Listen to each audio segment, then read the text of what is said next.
Hi friends, నేను మీ Shabana. Welcome to smart Shabana YouTube channel. ఈరోజు వీడియో వచ్చేసి గోధుమ పిండితో అప్పాలు చేస్తున్నాను. ఇది మేము ఖజూర్ అని కూడా అంటాము.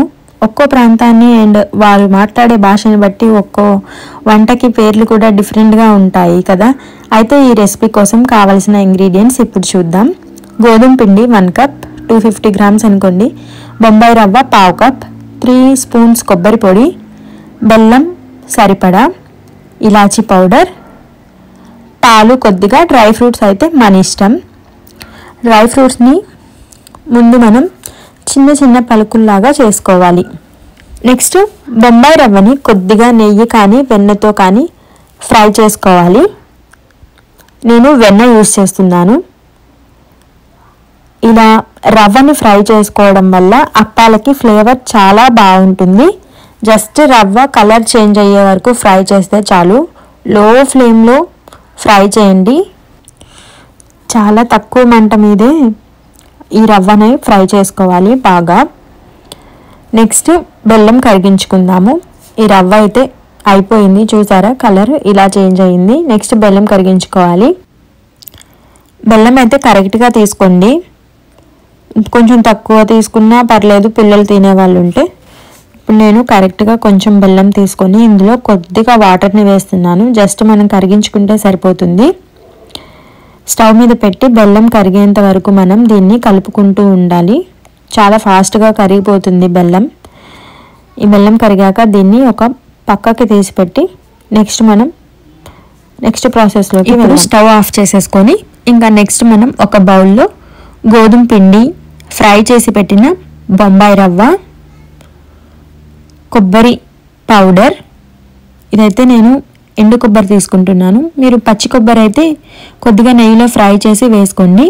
నెక్స్ట్ దంచి పెట్టుకున్న బాదం జీడిపప్పు పలుకులు, కొద్దిగా ఇలాచీ పౌడర్ అన్నీ వేసి ఒకసారి బాగా మిక్స్ చేసుకోవాలి. ఈ ఇలాచీ ఫ్లేవర్, బాదం జీడిపప్పు ఇవన్నీ బాగా మిక్స్ అవ్వాలి కదా. మంచిగా చేత్తో అయినా బాగా కలుపుకోండి. నెక్స్ట్ కరిగించి పెట్టుకున్న బెల్లంని కూడా వేసుకోవాలి. మీరు బెల్లంని పౌడర్ చేసి వేయడం కంటే ఇలా సిరప్లా చేసి వేసుకోండి. కరెక్ట్గా కలిసిపోతుంది పిండిలో, ఇంకా లూజ్ కూడా అవ్వదు కలిపేటప్పుడు. ఇందులోనే కొంచెం పచ్చిపాలని వేసుకోవాలి. కొద్దిగా వేసి పిండిని బాగా చపాతీ పిండిలా కలపాలి. ఎక్కువ వేసేయకండి, పాలు చూసి వేసుకోండి. పాలు ఎంత అవసరమో అంత చూసి వేసుకోండి. ఒకేసారి పాలు వేస్తే పిండి లూజ్గా అయిపోతుంది.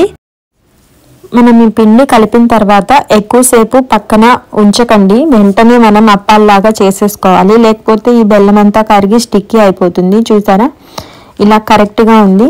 ఇప్పుడు ఏమీ అంటుకోవట్లేదు చేతికి. నెక్స్ట్ దీని మీద కొద్దిగా గోధుమ పొడి పిండి చల్లుకొని మనం చపాతీలా చేసుకొని మనకు కావాల్సిన షేప్లో వీటిని కట్ చేసుకోవచ్చు. మీకు కావాలంటే రౌండ్గా అయినా, డైమండ్ షేప్లో అయినా, మీకు ఏ షేప్ కావాలంటే ఆ షేప్లో చేసుకోవచ్చు. ఎలా చేసుకున్నా పర్లేదు. మనకి వచ్చిన షేప్స్లో ఈ పిండిని కట్ చేసుకోవచ్చు.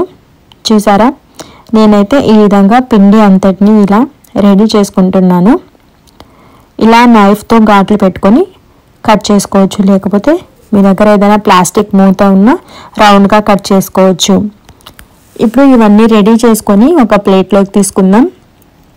నాకైతే 1 కప్ పిండికి ఇన్ని అయ్యాయి, చాలా అయ్యాయి. ఇప్పుడు ప్యాన్లో ఆయిల్ని హీట్ చేసుకోవాలి. ఆయిల్ కొంచెం హీట్ అయ్యాక లో ఫ్లేమ్లో పెట్టేయండి. లో ఫ్లేమ్లో ఇప్పుడు మనం వీటిని ఫ్రై చేసుకోవాలి. మీరు మీడియం ఫ్లేమ్ కానీ హై ఫ్లేమ్ కానీ పెట్టి వీటిని ఫ్రై చేస్తే అవి తొందరగా బ్లాక్ అయిపోతాయి. లోపల మాత్రం ఎక్కువగా కుక్ అవ్వదు. సో సిమ్లో ఉంచుకొని బాగా కుక్ చేసుకోండి, అటు ఇటు తిప్పుకుంటూ. అప్పుడే ఇవి చాలా టేస్టీగా ఉంటాయి. ఇవైతే చిన్నపిల్లలు చాలా ఇష్టంగా తింటారు. మా పిల్లలకైతే ఇవి చాలా ఇష్టం. అప్పుడే టీత్ వస్తాయి కదా, ఆ చిన్నపిల్లలకి ఇలా చేసి పెడతాము మేము. మీరు తప్పకుండా ఈ కొలతలతో ఈ రెసిపీని ఇంట్లో ప్రిపేర్ చేసుకొని టేస్ట్ చేయండి. మీరు వీటిని ఏమని పిలుస్తారో నాకు కామెంట్లో చెప్పండి. మేమైతే ఖజూర్ అంటాము, చెప్పాను కదా. మీరు మీ ప్రాంతంలో మీ లాంగ్వేజ్లో వీటిని ఏమని పిలుస్తారో నాకు కామెంట్లో తెలియజేయండి. మీకు ఈ రెసిపీ నచ్చినట్లయితే ఒక లైక్ చేయండి. మీకు ఈ రెసిపీ ఎలా నచ్చిందో కామెంట్లో తెలియజేయండి. ఇంకా మరిన్ని కొత్త వీడియోస్ కోసం మా ఛానల్ని సబ్స్క్రైబ్ చేసుకోండి. Thank you for watching. మరిన్ని కొత్త వీడియోస్ కోసం మా ఛానల్ని సబ్స్క్రైబ్ చేయొచ్చు కదా.